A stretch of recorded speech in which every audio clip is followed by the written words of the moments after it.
Are you ready to have a little fun? All right, here we go. I know I have a big formal introduction here for our next speakers, Dr. Jeff Carroll and Wild, and if you don't know who they are by now, it's your own problem. So I'm not going to read it. I'm going to invite them up. When I asked Ed and Jeff for their presentation, they speak every year since I've been at HDSA to close out our research forum. When I asked Ed and Jeff for a title last year, it was something like Get Behind the Bus, which we thought had to be a typo, so we switched it to Get on the Bus. And this year we asked for a title of their presentation, and it's When is the Best Time to Plant a Tree? And I'm really intrigued to find out what the hell that means. So we're going to welcome them up.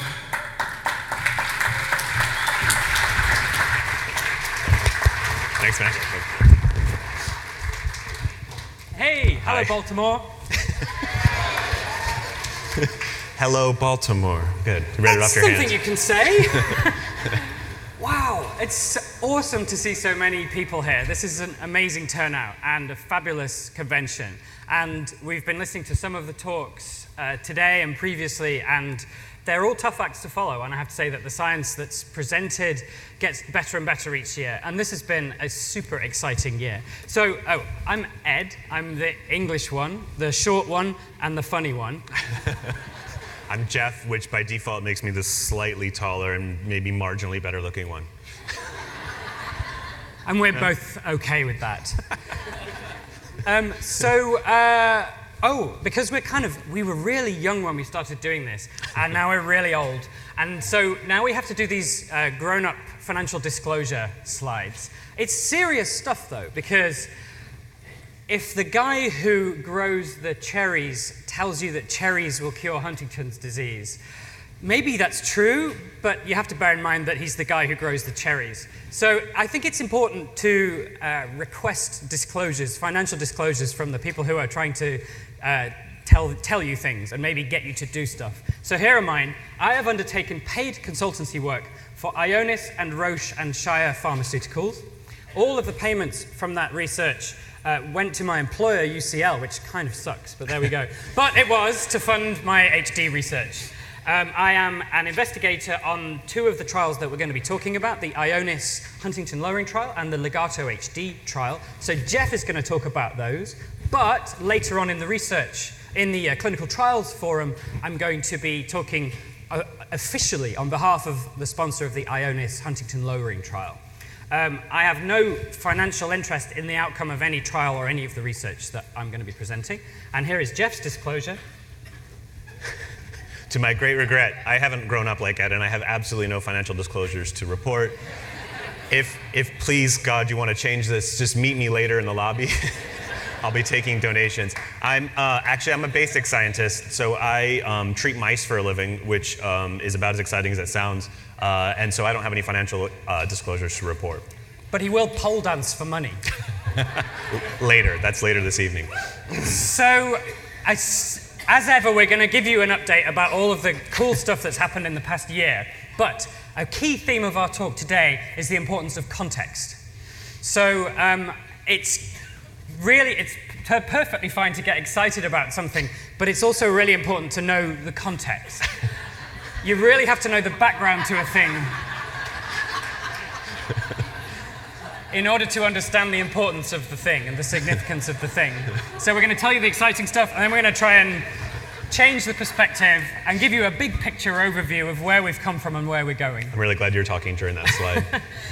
So, yes, we will be talking about some hugely exciting things, but we all need to bear in mind that this is where we are now in terms of treatments that can slow down or prevent Huntington's disease or reverse the symptoms.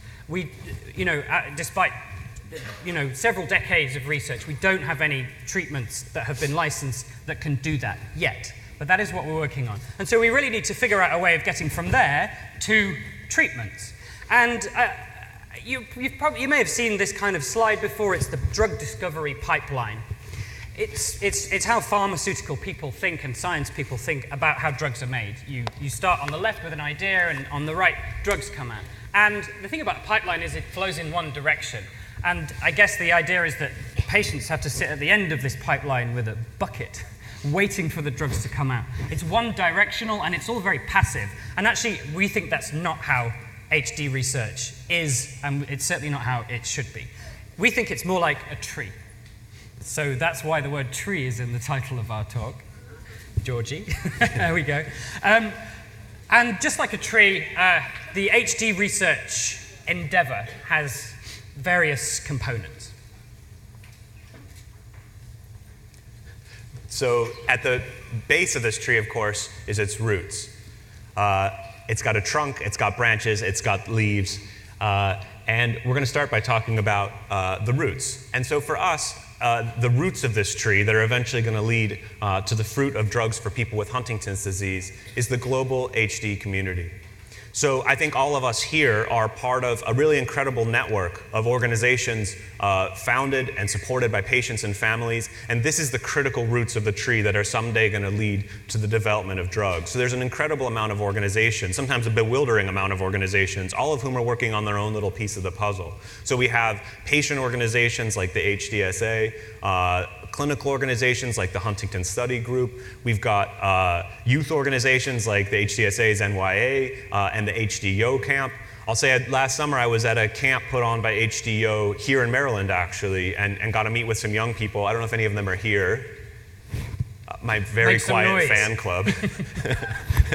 And it was really amazing to watch these young people interact and get to understand about a really terrible part of their life, but in a really supported and collegial environment, and make the connections that I know will support them and their own family's journey with Huntington's, but also help build those networks that will keep these networks that are so necessary going into the next generation. So it's on the basis of these organizations that discoveries have been made, and starting with the most important discovery of all, which is, of course, the discovery of the gene which causes every case of Huntington's disease. As Robert said, we know with great certainty if you have this mutation, you'll get the disease. If you don't have this mutation, you won't. And that knowledge came from the work of an incredible network of scientists, first of all. Almost 60 scientists were named as authors on the incredible paper 93, which gave us all the answer to what's underlying HD. But an incredible amount of patient effort went into that as well. As many as 12,000 DNA samples were used. And when each of those people donated their DNA sample, they weren't thinking, or maybe they weren't thinking, this is going to help scientists discover the gene. They just contributed because it was the right thing to do. And that sense that we're all in it together is an incredibly important basis. So we have this gene, it causes this mutation. We inherit this mutation from our parents, rather. And as Robert explained in his one-slide biology lesson, which is really all you need to know, our cells use the instructions in DNA as a code to sort of build machines, and those machines are called proteins. So this picture here, this pink globular thing, just got published this year, I think, actually, just in the last few months. And it's the highest resolution picture I've ever seen of the Huntington protein, the actual little machine that's made that causes all of the symptoms of Huntington's disease. And so for a long time, we haven't known what the actual protein looks like. So just recently, we now have a sort of a picture of public enemy number 1. So, and because of that direct connection between the gene and the protein, and everyone who has the gene gets the disease, everyone with the disease has the same basic mutation, that's why we feel it's reasonable to call Huntington's the most curable, incurable brain disease. It's not curable at the moment, but we're in this business because we believe that this is a fixable problem. And what's more, we know exactly what the problem is. It's that gene, it's that mutation, it's that protein.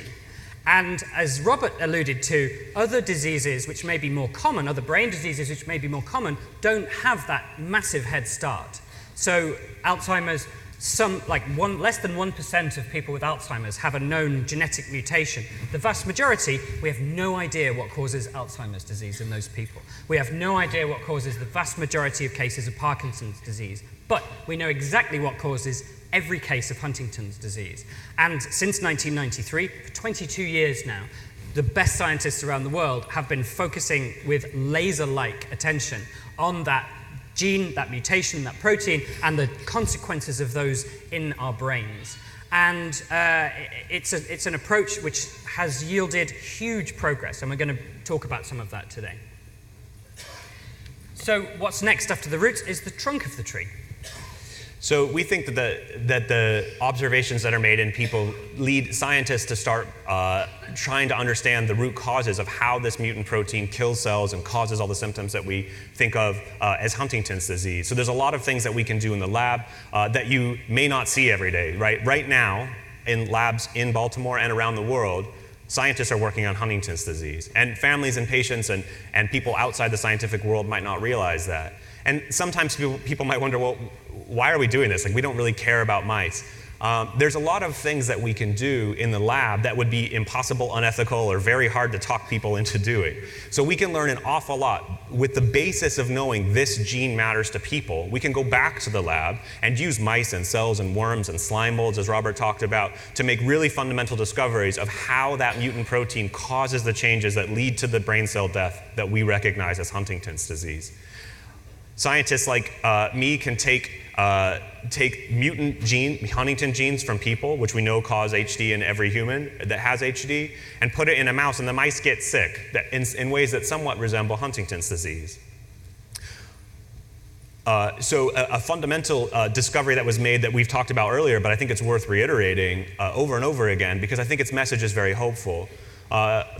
Scientists early on, when we first started making these HD mice, a group of scientists in New York made a really special mouse using a lab trick that won't work in people, but it's a good example of the kind of things that we can learn from mice and why they're so powerful. So these scientists made a special version of an HD mouse. They took a mutant Huntington gene from a human that had HD and they put it in the mouse. And as we've described, that will make the mouse sick. But they did something in the lab which we can't do in people, which is they put in a special little sort of genetic hack that let them turn on and off the bad HD gene by putting a chemical in the mouse's food. So if they eat the chemical, the gene turns off. So you can turn the gene off or on. So the mice were born with the mutant HD gene, like every other kind of HD mouse we've made in the lab. They get a bit sick, they have some brain problems, they have some behavioral changes. And then the scientists in this lab trick were able to flip off the expression of that gene, turn off the mutant Huntington gene. And you could say, well, maybe we could guess that the mice would sort of level out, right? Their symptoms would stop getting worse. Or maybe they would continue to get worse, but not quite so fast. But in fact, what happened is when we were able to turn off that mutant Huntington gene in the lab, the mice actually got a bit better. So this is mice. I'm a mouse guy. I don't care about mice. But what I can learn from mice, I care about a lot. And what this tells me is that you can take a brain and get it sick with Huntington's disease, and to a certain extent, it can get better. It's possible to get better. And to me, that's an incredibly important advance, even if it's not obvious to the families at home.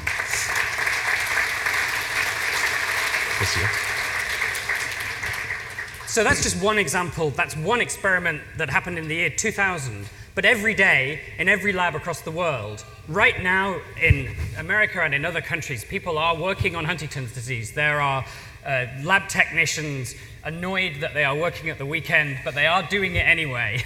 And they are all focused on the same goal, which is brilliant. But the downside is that the main output of scientific research is these kind of academic papers in scientific journals written in language that the scientists themselves can almost not understand. So what hope for the rest of us, right? And it's a shame because we know it's good. We know that science is good and it's happening all the time. But if it's not reaching the ears and the brains of the people who want the treatments, then it can feel like nothing's happening at all. It's definitely not the case. But that's why we set up HD Buzz 5-6 years ago now, yes. Which is basically to bridge that gap. So the scientists just do their stuff, they publish their papers, and what we do is we take those stories, we have a team of writers, and we translate it into plain language. I won't say plain English because we actually translate it into 13 languages. And it's available online at hdbuzz.net, and we've actually just, for the first time, produced these hard copy HD Buzz digests for people for whom the internet may not be their natural habitat, should we say. They're available at our HD Buzz table in the exhibit area. We can ship them to you or to your support group or your clinic, and we're going to probably produce one every year or so of the cool stuff that's happened in the past year. But the reason why we do this is because two things. Firstly, it's good to give people hope. And not just big hope, but little regular injections of hope to keep you ticking over until the next big announcement. So, we like to give people small, important substantive things to hope for. But the other thing is that in the future, this is the stuff that will lead to clinical trials, drug trials, that you guys will be asked to take part in. And if the first time you hear about a drug is the day in clinic where you're asked to sign a consent form, that's, something's gone wrong there. And that's why I think it's important to keep abreast of what's happening so that you can, when you're asked to take part in a trial, you can say, oh yeah, I know about this. This is the gene silencing stuff or whatever, or this is the KMO stuff that I've read about on HD Buzz. So that's why we do it. And it's kind of bringing the trunk of the tree, the basic science, to the people who need to hear about it.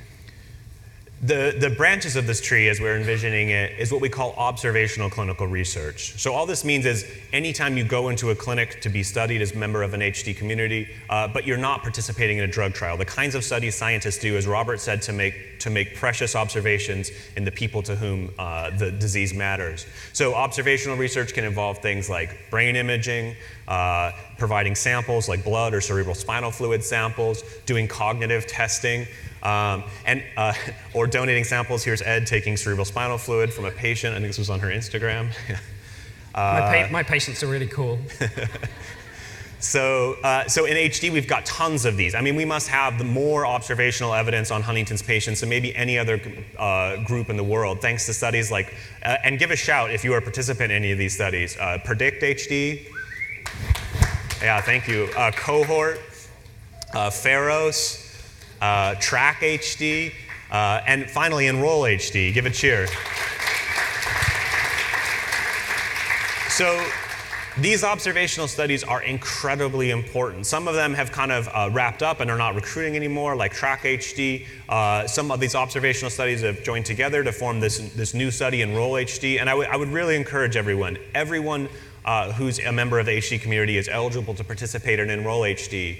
And we want to explain to you a little bit about the kinds of observations that are made in these trials that lead to really important discoveries. So two of the studies we just mentioned, Cohort and an effort of the European Huntington's Disease Network called Registry, formed a team of researchers were formed to study the participants' DNA. And the consortium that they formed was called GEM-HD. It involved many of the scientists who were involved in cloning the Huntington gene originally. And the study was focused on finding what's called genetic modifiers. So what is a genetic modifier? We know why people get Huntington's disease, because they have a mutation in their Huntington gene. And if we can go zoom in on that gene and count the CAGs, we can say, you'll get HD, you won't. But everybody here knows that within families and between families, some people tend to get Huntington's disease earlier than you would expect and some later. And most of that is due to their Huntington's mutation, but what other causes change this? We don't know for sure of any environmental things that change it, but we've had hints for years that there might be, it might run in families. So the idea was there may be a genetic component of why some people get HD earlier and some later, something outside their Huntington gene that influenced this. And unbeknownst to the 5,000 people who donated their DNA for years and years to Cohort and Registry, because when they did it, technology didn't exist to do much with it, to be honest. But technology developed really fast. In my time in the lab, which hasn't been so many years, incredible technologies have been invented. Chips that let scientists read people's DNA at millions of bases. And basically, instead of saying, does this gene or that gene influence whether you get HD sooner or later, say, of all of your 25,000 genes or so, which of them influence your onset of HD? And that's what this GEM study did. It looked at every gene in the genome in almost 5,000 participants, some of whom had probably donated their DNA 15 years before the machines existed to do this analysis. And what the scientists found was 4 or 5 locations in the genome, areas of DNA where a particular variation was associated with having an earlier or a later onset of HD. So they found mutations that variations that if you had them, you would be expected to have onset of HD 5 years later than we would normally expect. 5 healthy years without HD because you had some genetic variation. And they asked the question, well, what are those areas of the genome? What genes are living in those areas? And they found a surprising abundance of genes whose job it is to help the cell repair DNA. So our cells are exposed to radiation and oxidative stress. We get mutations in every cell every day, and we have to get really good at fixing the DNA. And for some reason, don't yet understand, it seems clear that people who are better at fixing their DNA seem to live longer without symptoms of HD, excuse me. So this is a really, really important point. It's possible to delay the onset of HD in people. You don't have to believe me, there's data. There's human beings walking around that had onset late because they had this particular genetic variation. So now it's back to the lab, right? What is it about these genes? How do they influence the progression of HD? Right now, people are making mouse models in labs to dissect these things and understand them in detail so we can pass them off to people like the CHDI Foundation to develop drugs to try to mimic that with a pill. And this is Robert's point. There's nothing more precious to a drug hunter than an observation made in the people you want to treat. And nature has done this experiment, right? This is an experiment that's been carried out by nature in the real world, in real people with Huntington's disease. And all that was necessary was for the technology and the samples to come together to help us make that observation. And now it goes back into the lab. The branches of the tree nourish the trunk of the tree. And what that yields is new drug targets. So as Jeff has said, we can make animal models, we can start working on drugs that mimic the effects of those mutations. So you're either born with those particular mutations or not that may protect or advance the progression of Huntington's disease, but hopefully some of those will be able to be mimicked or replicated by a drug that we can develop or some other thing that we can do. Maybe it's stem cells, maybe it's something else that we can do to mimic the effect of those mutations. So the effect is real, and now we just have to harness it.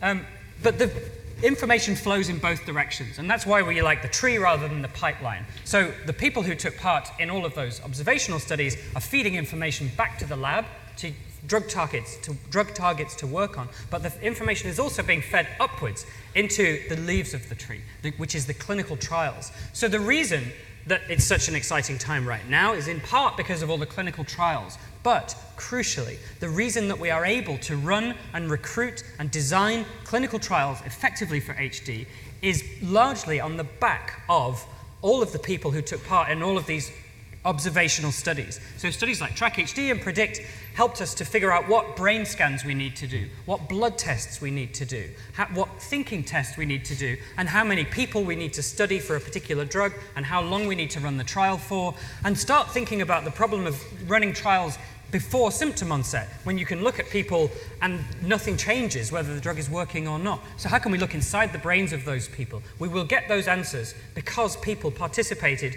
in those observational studies, and that work is not done. We still need people to volunteer for every and all observational trial, because as we run the current generation of clinical trials of drugs, so we also need to plan the next generation of clinical trials, and we use the observational trial data to do that. So, yes, drug trials are important, and you should all sign up for every drug trial that you can, but observational trials are no less important. And it's by signing up for those observational studies now that we will be instantly ready when we need to, so that we don't lose a day before we can celebrate the first effective treatments for Huntington's disease. And the one that we want to draw your particular attention to, because it's open for recruitment now, it's a great study, and everyone in this room is probably eligible, is Enroll-HD. And I'm putting the hat on largely so that I can have a drink of my delicious, nutritious coconut water. I am not sponsored by the makers of coconut water. But if they want to, then, you know, my email's widely available. So Enroll-HD, everyone from an HD family is available. You do not have to have had a genetic test in order to take part in Enroll-HD. And yes, it tells us about the biology of Huntington's disease. Because it studies so many people, it can reveal biological insights into HD that no other study will. And it's going to be the biggest study of HD that's ever been attempted. Crucially, it is also a platform. It is a database of people who may be eligible for future clinical trials. So the people who are going to be phoned up for the next cool clinical trial are the people who are already on the Enroll-HD database. Make no mistake. Now, there's not a one-to-one correlation, and sometimes people get into trials who are not in Enroll-HD. But if you are in Enroll-HD, you are doing everything you can to maximize your chance of being in those clinical trials, because trials will tend to recruit people that we already know stuff about, like how old they are, what's their CAG repeat length, you know, how long is their HD mutation, what gender are they, what other drugs do they take, what medications do they take, how's their blood pressure, are they good at turning up for trial appointments, and that kind of stuff. The practical stuff that really does make a big difference. So I think it's a win-win. Everyone should sign up for Enroll-HD if they can. But that does bring us to the leaves of the tree. So drug trials, the things I think that all of us as HD community members are most excited about, the trials to test therapies for Huntington's. So I want to just take a moment and reflect on this as someone who's been in the HD community since about 2004. This is an incredible time. There are 13 trials that we could find currently happening for Huntington's disease.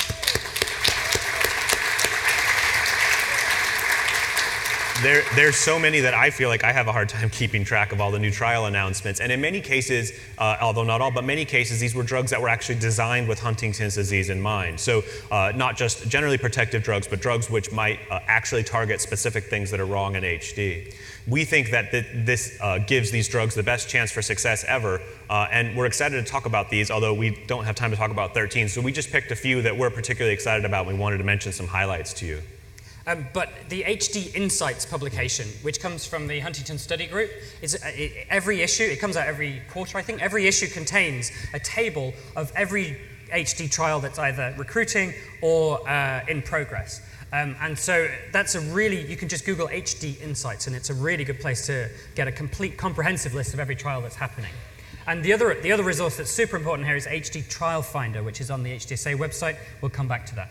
So the first trial that we're going to give you an update on, because something cool has happened, is the Amaryllis study. Amaryllis, the emblem of the global HD community, was the name given by Pfizer to their trial of a drug which is a PDE10, a phosphodiesterase 10 inhibitor. So this is an animation which will hopefully work of how the human brain works. And basically, you probably know that the neurons, the thinking cells, use electricity to communicate, because the brain's a bit like a computer. But the little electrical brain cells are not connected electrically. They're connected with chemical connections. So the electricity reaches the end of the cell, but then a chemical signal has to jump across the gap, called the synapse. And that's how the message spreads to the next cell. And that's kind of part of the way that brain cells make decisions. So what happens, to zoom in on the second cell that's receiving the signal, this messenger molecule, or this transmission molecule, enters the cell, and then it sets off a cascade of chemical reactions. And that tells the second cell that it needs to do something, and it's usually an electrical signal needs to be generated. After that's happened, and this is happening thousands of times every second in every brain cell in your body, unless you're Jeff. What needs to happen after that is that the that was unexpectedly bitchy. I could just go sit down. Is that obviously the cleanup needs to happen and everything needs to be put back where it was so it can happen again, and this happens in a flash. So the little Pac-Man guy is the PDE, the phosphodiesterase enzyme, scoops up all of this stuff that's lying around and helps us stick it back where it was so that the whole thing can start again. And the Amaryllis drug, the PDE10 Pfizer drug, basically slows down the activity of those enzymes, which evidence from studies in the lab, the trunk of the tree, has told us are behaving weirdly and probably overactive in HD, or that at least slowing down their behavior could improve the efficiency of signaling in the brain. And so the Amaryllis study the drug is hopefully going to help with movement, and if we're lucky, it will also help with thinking skills, some of that brain fog that people with HD will commonly experience. It's studying early Huntington's disease, people with early symptoms. These people had 10 visits. Each person was in for 6 months. And one cool thing about this trial is that the people who are in the trial, some of them will have received a placebo dose, a dummy pill, or a lower dose than the maximum of the active drug. So partly as a kind of thank you to the patients who took part and took that risk or that chance of getting a placebo, but also partly so that we can study the drug in its natural environment. This trial, Amaryllis, is rolling over into what they call an open label extension, which basically means that everyone who is in the trial, if they want to, gets to switch to taking a pill that is definitely the active drug and is definitely at the highest dose that was well tolerated during the trial. And so that's a kind of a win-win for everyone, because we get more information and it's a kind of thank you. So the placebo is something that sometimes puts people off taking part in clinical trials. I don't want to spend a year of my life taking a sugar pill. Well, and we understand that it's scientifically necessary to do that, but this open label extension concept is one way that we can kind of pay it back and also get really useful information about the drug in the real world. And the exciting thing about this is that since last year, this trial is now fully recruited, and the trial is still ongoing and the open label extension is still ongoing, so we don't have results yet. But the fact that it's continuing means that nothing went wrong.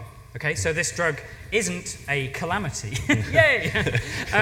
But also, I think the main achievement here is we did a great job. We fully recruited this trial of a new drug that had never been tested in HD before, and now we just need to thank the people who took part and wait for the results. Another study by Israeli pharmaceutical company Teva Pharmaceuticals called Legato HD is studying whether a drug called laquinimod could potentially help Huntington's. And so the idea here is the cells of the brain, as Ed said, the ones we really care about saving in Huntington's disease are these neurons, these sort of thinking cells, as Ed calls them. But there are other cells of the brain, some of which, particularly a type called microglia, form a sort of immune system for the brain. They walk around, they walk through the brain and feel around and clear out dead cells and debris and anything that looks like an invader. And they might be hyperactive in HD. We have some imaging evidence from one of those observational studies that suggests that these microglia might be doing too much immune system kind of stuff in the brain. And so the idea with laquinimod, this drug, is to kind of dampen them down a little bit and see if by chilling out the sort of brain's immune system, we can make those thinking cells last longer or maybe function better. So the Legato HD study is still recruiting. So unlike the Amaryllis study, the Legato study is still recruiting. And you should be able to find information about this on HD Trial Finder, which we'll give you a link to in a minute. And let's be clear, that's a drug, the aim of that drug is to slow the progression of Huntington's disease. So that's a drug for disease modification, right? So if it works, it will help people to stay healthy for longer. The other study that Teva is running, and we've never lived in a world where one drug company, let alone one as big as Teva, was running 2 clinical trials in HD, is a study called PRIDE HD. And this is a study of a drug called predopidine. Now, predopidine is a drug for symptoms of HD, in particular the movement symptoms of HD. And evidence from 2 smaller trials earlier suggests that predopidine may be able to improve movement control in HD, not just to dampen down the unwanted chorea movements, but also to boost voluntary movement control. And if that works, it would be the first drug to do that, and it would be a really valuable addition to the repertoire of drugs that we can use to help improve the lives of people with HD. And once again, I have great news. The PRIDE HD study is fully recruited. It hasn't finished yet. The people who are in the trial have to go through the trial and then come out the other end, but we would expect an announcement of the top-line results from that trial pretty soon, hopefully this year. The other study we wanted to mention, and one of particular interest to both of us actually, is what's called the gene silencing trial. So raise your hand if you've heard of this idea of gene silencing for Huntington's disease. Great. They heard about it this morning. Just want to make sure they were awake. They were all awake. So this gene silencing study, sometimes called the Huntington lowering trial, this particular version that we're going to be talking about is often sometimes called the ASO trial. ASO stands for antisense oligonucleotide, which is just a particular chemistry of this particular approach to the more general problem of Huntington lowering. So this is the idea. This trial is being run, the trial that we're going to talk about is being run by a company that used to be called ISIS, and for some reason, they decided to change their name to Ionis. Really weird. So just to be clear, these people, not the bad ISIS, these are the really good ISIS. These are the ones that were very supportive. But they're not called ISIS anymore, right, so we don't Ionis. have to say that. They're the good Ionis now. Let's just hope that the terrorists don't change their name to Ionis. That would really, really suck, because it's cost them a fortune to redesign the logo. They had to buy all new signs, and yeah, it's really awkward. So, in all seriousness, as someone who's personally worked with a lot of the folks at Ionis for a long time, just on basic mouse research, nothing to do with this current trial, these are fantastically committed scientists. And sometimes I think as Huntington's family members, we think, oh, like the scientists are sort of the pure noble. I mean, I like to think that as a scientist. And then the drug companies, it's like, oh, I don't know about them. But I mean, I've worked with these folks for a long time, and they're incredibly committed to Huntington's. They've kept this program going for a long time, and they've really seen it from the very basic lab work where I worked on it, now all the way to the clinic, as we'll say. But what is this general approach? What's the idea of Huntington lowering? So as you've heard a couple times, but just to reiterate, the so-called central dogma of biology is this. We inherit our genes from our parents, but those genes are mostly used by our cells to make proteins, the machines that actually do all the work of our cells. Proteins aren't made directly using the DNA as a template. The instructions of the DNA are sort of carbon copied onto a copy that we call the message, a single-stranded version of that same sequence. So DNA, as you might have remember from sort of high school biology, is this double-stranded molecule of repeating nucleotides that your cell reads as a sort of code. The drug that Ionis has made, which they're calling Ionis HTT-RX, is actually a single-stranded version of DNA, a short little sequence of DNA that's been extensively modified in the lab to make it get into cells right and do all the other things a drug has to do. So the idea with these ASOs, these silencing drugs, is that they'll find their way into cells because Ionis has gotten really good at modifying them and making them able to do that. They'll find their partner, in this case, the message for the Huntington gene, and they'll stick to it specifically. So of the 24,000 genes with their own message and their own products in your cells, this drug will go in and just find the message for the Huntington gene. It causes the cell to react to this binding by destroying that message specifically and getting rid of it. And the thing about how cells work is if you don't have that message, you don't have the protein. And so from mouse experiments and from cell experiments, countless times I've done this myself in the lab, if you get rid of that message, you get rid of the Huntington protein. And as far as we know, having the actual Huntington mutation in your DNA is not a bad deal. It's having that protein in your cells that really makes them sick. So that's the great news. The tricky part about this trial is these drugs are amazing, but they're not very amazing at getting into the brain. So getting drugs from the rest of your body into the brain is really tricky. If you were to just take these drugs as a pill, your stomach acid would tear them up. And so because of that, the approach that's being taken by Ionis is these drugs are being directly injected into the spinal fluid at the base of the spinal cord, where they find themselves in the cerebral spinal fluid that bathes the brain, and it circulates. So by injecting it way down here, it finds its way pretty rapidly all the way up to the front of your brain and basically fills the entire space of your brain. So it's been over a decade, as I said, of lab research that led to this trial happening now. It's designed, this is a very specific trial. It's only for Huntington's disease. It targets only the Huntington gene. And Ionis has done a lot of work on the safety and distribution and all those kinds of things of this drug. And Ed will have some more details about that later. But the bottom line here, the idea, the big concept I want you to leave with is that when we take this into the lab and we give it to mice, remember we can take mice in the lab and we can give them these mutant HD genes and make them sick. In many, many lab experiments, when we take mice like that and give them this, an equivalent drug that shuts off that gene, these mice not only level out, not only seem to stabilize their symptoms, in many cases the mice seem to do better. So I have very solid hope. It's still hope. We don't know the results of this trial. This is an experiment. As a scientist who spent a long time thinking about this, I have real substantial hope that we could improve people's symptoms if this drug does what it does in the lab. So the design of the study, it's the first study that's happening right now is safety. The main focus of this first trial is safety. We don't want to make people worse. So a small number of very brave people are volunteering, 36 patients at sites in the UK, Canada, and Germany so far, a very small number of patients being recruited from each site. They receive active drug or dummy drug, placebo, as we talked about before, in this case, an empty injection essentially into the spinal fluid as opposed to the drug. It's double blind, so neither the patients participating nor the doctors have any idea what injection they're getting. The design is pretty simple. The patients are screened, and then they get 4 of these injections in their spinal fluid spread 4 weeks apart, and then they're monitored extensively. Remember, this is to see safety for 4 months to see did anything go wrong with these people that we didn't predict. Mice are not people, right? And what worked in the lab, we could have unexpected challenges, and that's what this trial is really designed to do. So this trial it has started. So here's pictures of Dr. Blair Levitt at UBC in Vancouver and some guy named Ed Wild from University College London. I should say, I'm not supposed to talk during this bit because I'm involved in the trial, but I had to apologize for my terrible hair in this.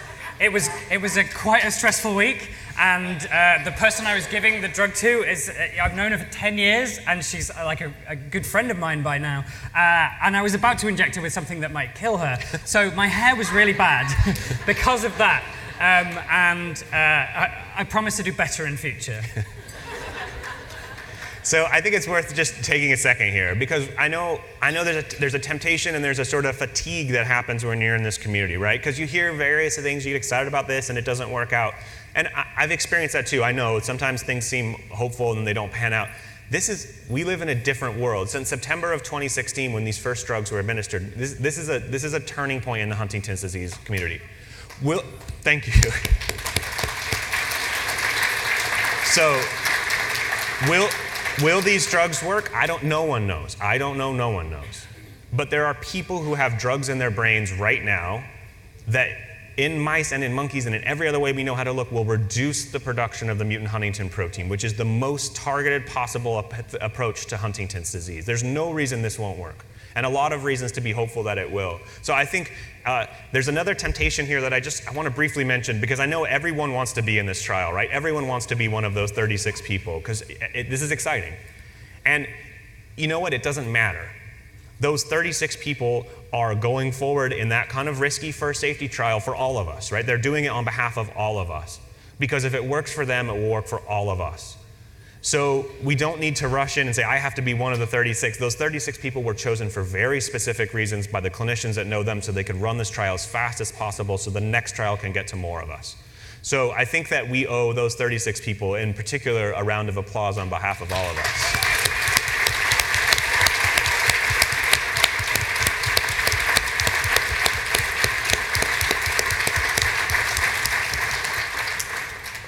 So there will be more about this. We've deliberately held back some details, not because we like to screw with you guys, but because there's stuff that as an HD Buzz guy, I'm not allowed to say, but when I do the clinical trials showcase in, an hour, less than an hour, I am allowed to say. So stick around for that. There'll be updates on several clinical trials, and I'm going to be talking about the Huntingtin lowering trial with some stuff that hasn't yet been said. That's good. Okay, so back to the tree, the research tree.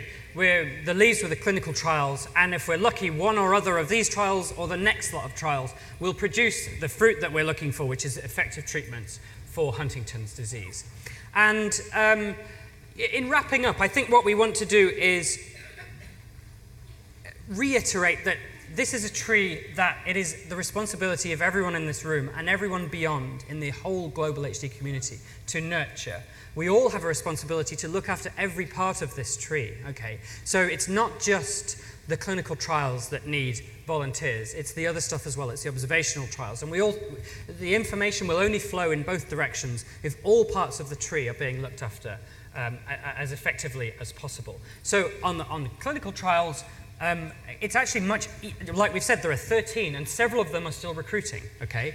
You may not be able to be in the first Huntingtin lowering trial, but future Huntingtin lowering trials probably will involve the US. And it probably won't just be Ionis. There'll probably be other companies starting Huntingtin lowering trials as well. But right now, there are other trials that can make a big difference.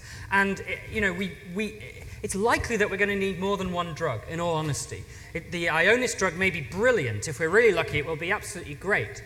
But it's more likely, I think, that several drugs will be more helpful than one drug alone. And wouldn't it be great to have half a dozen drugs that we can tailor to each person? Each of those drugs needs to be tested.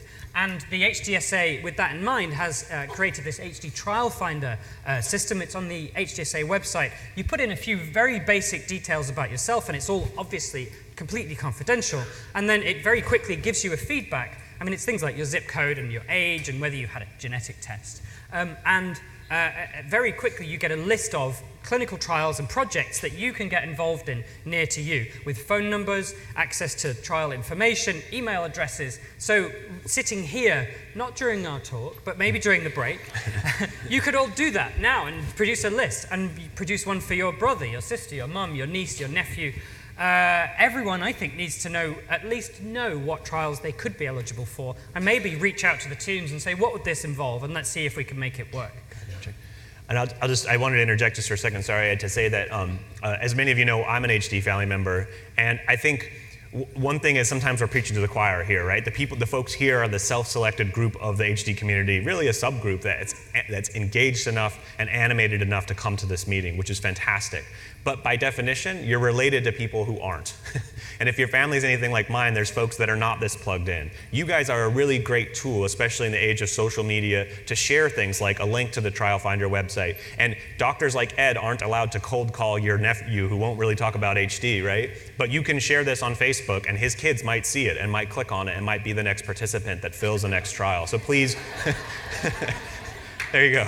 Please be a research wingman and put this stuff out there on social media. And if you're positive and engaging, I think we can really get our families more involved. And I know Jeff means it in the nicest possible way when he says, you guys are a bunch of tools.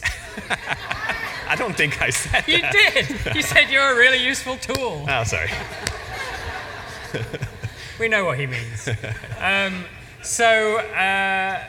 You know, even if you can't, I mean, clinical trials, let's be realistic, clinical trials are actually quite difficult to get into.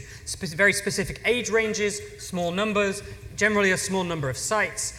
Other conditions, other medical conditions you have, or meds that you may be on, may prevent you from being in one of these trials. But that doesn't mean you shouldn't keep involved. And everyone, like I've said, at the very least, everyone can get involved in Enroll-HD.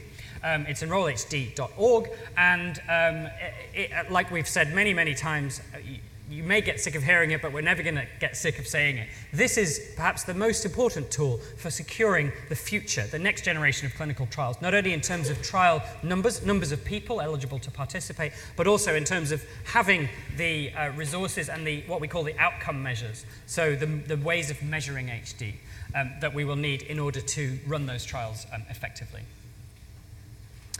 You can stay engaged with the ongoing process of basic science research. You don't have to set up like, you know, a Google Scholar alert for every new Huntington's paper that's published, like those of us working in the field do. Stay in touch rather by reading HD Buzz. You guys support it. You guys pay for it through the wonderful support the HCSA has provided over the years. It's there for you. We only exist for you. If something really exciting happens in science, you'll hear about it. You won't post every single story. You won't deluge you with an overwhelming number of stories. But the big news stories that really matter for future drug development, you'll see there. Oh, and the other thing that in terms of basic science, one phenomenal initiative that you're all supporting by being supporters of the HDSA is the Human Biology Initiative. So this is basically taking your donation dollars to the HDSA and saying, what are the best projects, basic biology projects relevant to the human disease that we can support in order to accelerate the development of treatments. So, you know, HDSA may not have the dollars of Roche Pharmaceuticals or someone like that, but what they can do is they can take that research funding, which is incredibly valuable, and direct it to a series of carefully chosen, scientifically rigorous projects. So by supporting the HDSA, you're already supporting those incredibly important science projects. And I think the final point is about nourishing the roots of the tree, which is the HD community. And I think the best message is really be excellent to each other. People as old as me will remember where this comes from. And you'll have to, I guess the young people can Google it or Bing it or Veep it or whatever. I think what this means is be aware that there is a community. Keep in touch with your family. Be supportive of them in their efforts to become more engaged. And be excellent to each other. Thank you. Which I think brings us to our final slide, which is where we explain what the title of the talk is and what it means. George would have never known if we'd skipped it. The title was The Best Time to Plant a Tree. And it comes from a Chinese proverb, which goes as follows. The best time to plant a tree was 20 years ago, but the second best time is today. So please go forth, plant trees, look after each other, get involved, and let's do this together. Thank you.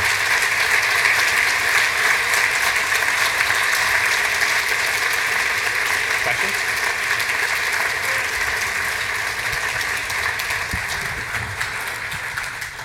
Thanks, guys. That was fantastic. We have time for a few questions. There should be some mics going around. If you have a question, anybody? There's one here. Want to yell it and we can repeat it? Absolutely yell.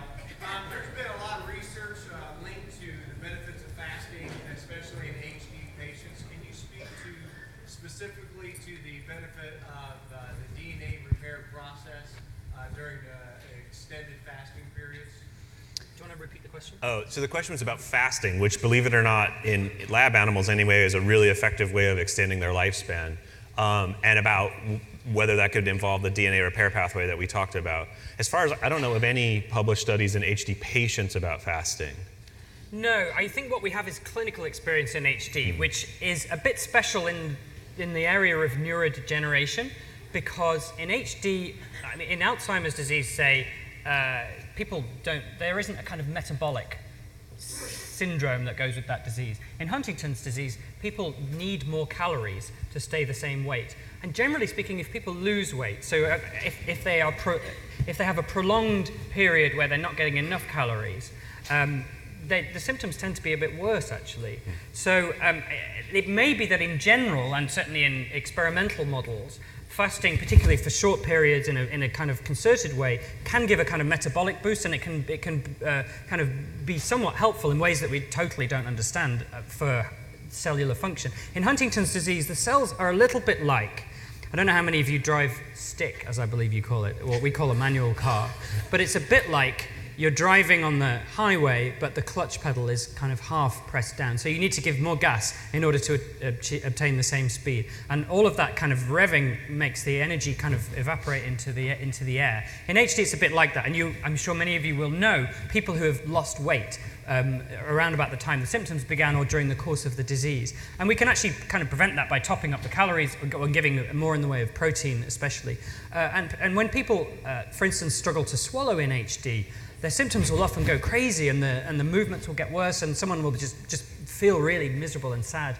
And if we can improve the nutrition, perhaps by putting in a feeding tube in some cases, what we often see in the period after that is quite a dramatic settling down of that worsening. So I think the answer is there may be some benefits to fasting in some pattern. If anything, it may be more difficult to see that effect in HD because of the special situation which makes the cells a bit less efficient. But I think it's certainly an interesting idea, and one that it would be reasonably easy to study. Question down here? A couple of years ago, we probably had 3 different pharmaceutical companies talking about gene silencing. And looking at them, you would have thought, geez, we would have a whole bunch of stuff in clinical trials right now. Are we having a problem with pharmaceutical silencing as things are getting closer to coming out? I think no. I think it's just hard, and I think it's worth reflecting. Like, this is the first major brain disease that I know of that actually has a clinical trial for gene silencing happening. So I think Ionis has been really unwavering in their sort of focus on this program. To run the kind of trials that we need to actually prove this work costs probably hundreds of millions of dollars off the top of my head. And that's where partners like Roche with big pockets and lots of experience in running those trials happens. And as far as I know, those partnerships have formed and been really substantial. Sometimes the programs just don't work.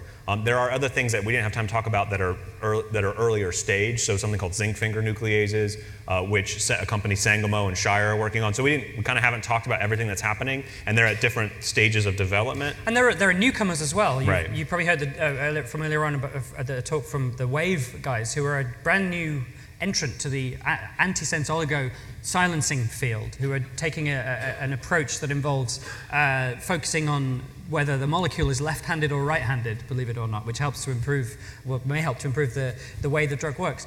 I think the point is it's a dynamic field, and drug companies, they are motivated by profit. They also, because of that and because of the corporate structures, they tend to have a very broad outlook that is motivated by getting results within 3 to 5 years, which is, and the people at the pharmaceutical companies tend to move around, and they get headhunted, and they can move from one post to another. And so in the early 2000s, many drug companies, after being actually burned by failures in Alzheimer's disease, they basically said, we're spending a fortune, we're not getting the results we need. This field is not ready. We are shutting down our brain research programs. So Novartis and GSK both shut down big brain research programs. And of course, that affected Huntington's disease, even though we were going, hey, you guys, it's true about Alzheimer's, but look, we've got this gene, and we know what we're trying to do, and please stick around in Huntington's disease. And some of them did. Some of them did. But drug companies will always be, I suppose it may not be fair to compare them to the Eye of Sauron from the Lord of the Rings, but the point is they have this big roving eye. It's not lidless and wreathed in flame, but it's a big eye, and it's constantly surveying the landscape, and it will focus with great energy on the thing that's most likely to bring the results that they want. But if it's not doing that, the focus can shift. So yeah, you're right. Some companies have left the field of silencing, but actually, maybe 5 years ago there were 3, and a couple of them have left. There's now about a dozen drug companies that have an interest in HD lowering therapies one way or another. So I think as a field, we're really, really healthy. And I think PS Pharma, sorry, we really love you. I we apologize do, on yeah. Ed's I mean, behalf. Sauron was my favorite character from Lord of the Rings. Screw Frodo. I think part of the problem is that drug companies tend to be a bit opaque. They are kind of wreathed in corporate secrecy and confidentiality. And that's partly because if sometimes when a drug company says something, the share price tanks and thousands of people lose their jobs. And so it's, they're very careful about what they say. And on the flip side, they don't want to promise stuff that they can't deliver or make commitments that their shareholders may not want to agree with. So you tend not to get too much information. But I think that actually in HD, the companies have been pretty good at keeping us posted. Many companies will come to meetings like this and they'll really engage with the community. And I think that's generally a sign that a company is doing the right thing. It's a good question then. There's a question in the back. Have you found other genes that are responsible for bringing age of onset earlier regardless of the CAG repeats? Yeah, I think, so that was the big excitement with this GEM HD study. The kind of study specifically, if people want to know, is called a genome-wide association study, a GWAS. And what the idea of that is to be specific regions of DNA that make people have an earlier or later onset. So this initial publication that just came out last summer described like DNA neighborhoods, but in those neighborhoods lives 10 or 15 different genes, and we don't know exactly yet which of those 10 or 15 genes is making it either have earlier or later onset. But in that one study, there were, I think, 5 different areas, and some of them, the less common variant was found to produce later onset of Huntington's, and in some of them, it was earlier onset. Now, that's not to say one gene is good and one gene is bad. If we could produce a drug that reduced the effect of the gene that brought the onset earlier, that would also be a really good drug. So, earlier onset and later onset in those kind of studies, it's both equally useful information when it comes to loading up the tree with new targets. I think it's worth pointing out here too that it's sort of like, there was a big paper and now science has gone silent. It hasn't, it's just you're not hearing about it. So I'll just tell you, I know from that study there's, 30 or 40 genes that look really exciting. There's people in labs, I think in Boston, making mice that lack or have extra copies of those genes and then putting them with HD mice and seeing what happens. Does their HD get earlier or later? That will really let us untangle that, and those studies are actively happening right now for sure. So we'll know more. There's a question over, we got time for more? Oh, good to go. Don't be between people on lunch. Schedule, so, but Ed and Jeff, maybe we'll have a few minutes, they'll be around. But everyone, there's lunch outside. Please grab a box of lunch, there's drinks, bring them back in, and at 12:15 we'll start hearing from the HD Clinical Trial Showcase, okay? Thank you, guys.